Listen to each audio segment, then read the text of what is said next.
Everybody agrees that employee turnover is a big problem, that companies spend billions of dollars a year replacing employees that quit.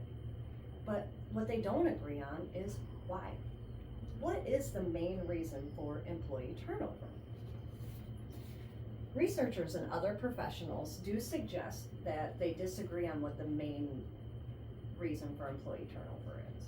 While some think that direct management is the main reason for employee turnover, others believe that compensation and benefits are the main reason for employee turnover. Hi, I'm Audra, and since we're all either in the workforce or going to be entering the workforce, it's important to understand what employee turnover causes could be. It'll help us understand why our coworkers leave, why our bosses leave, or even why we may decide to leave. What is employee turnover? And according to the Quality Improvement Center for Workforce website, there is an article that was written by Megan Paul, PhD, and Sarah Stepanek, MA, that's called the Umbrella Summary. And it suggests that the definition of employee turnover does vary between practice and research. That between all of them, the main factor is that employee turnover is an employee leaving their job. And they kind of break it down in 4 different ways. They have internal versus external, and what that means is a company either leaving their position internally or actually leaving the company externally. We have voluntary versus involuntary, and that's whether an employee decides to leave the company themselves or if they were fired. And then we have functional versus dysfunctional, and that's whether a poor performer leaves the company or a high performer leaves the company. And then we have avoidable versus unavoidable, and could it have been avoided?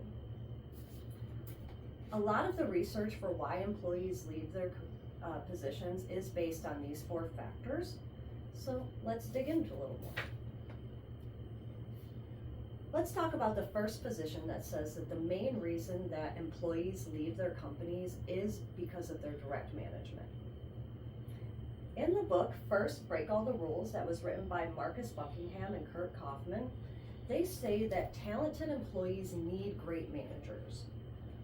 That they go on to further explain that you start a job based on compensation and the company culture, but how long a person stays at a job depends on their direct managers.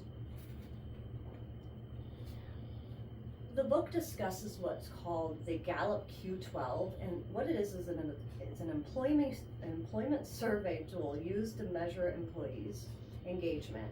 And it found that high performers would leave their jobs based on their managers failing to provide clear outcomes and feedbacks, their managers failing to select employees for their talents versus just their skills, and failing to focus on their strengths rather than their weaknesses.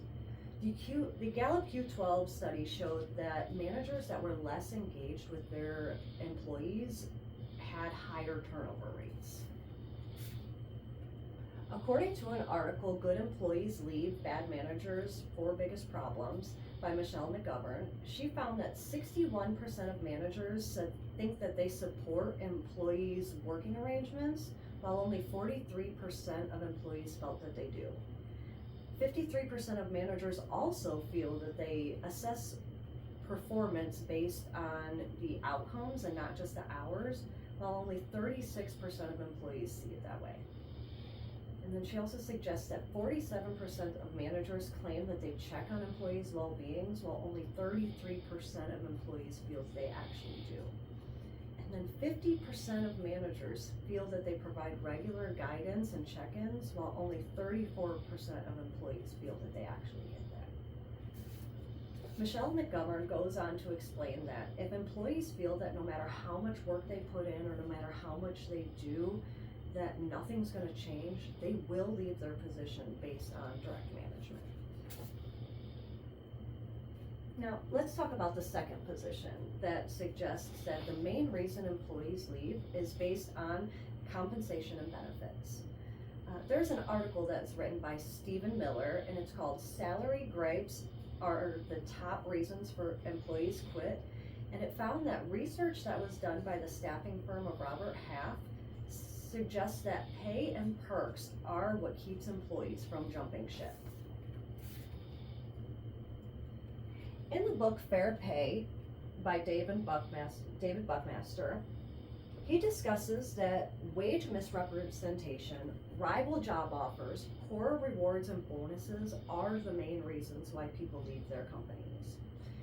Referring back to the article from Stephen Miller, he goes on to say that the strong hiring market right now does have more employees feeling like they're underpaid and out looking for better compensation. That sometimes to be able to keep employees, money alone may not even do the job, that companies need to invest more in advances and bonus opportunities, or an employee will leave for better pay and compensation. Stephen Miller states that there was a study that was done of 2,100 CFOs and 300 employees that were done in an office setting, and they were all surveyed, and the survey showed that having inadequate salary and benefits was the main reason why any of them would leave their jobs. That was between the CFOs and the employees. We all know that employee turnover is a big problem, that companies are just spending billions of dollars to replace them. And while research still continues, the debate remains that while some people like Marcus Buckingham or Michelle McGovern think that management is the main reason for why employees leave their positions, others like David Buckingham and Michelle McGovern, or David and Stephen Miller, believe that compensation and benefits are the main reason for employee turnover. Thank you.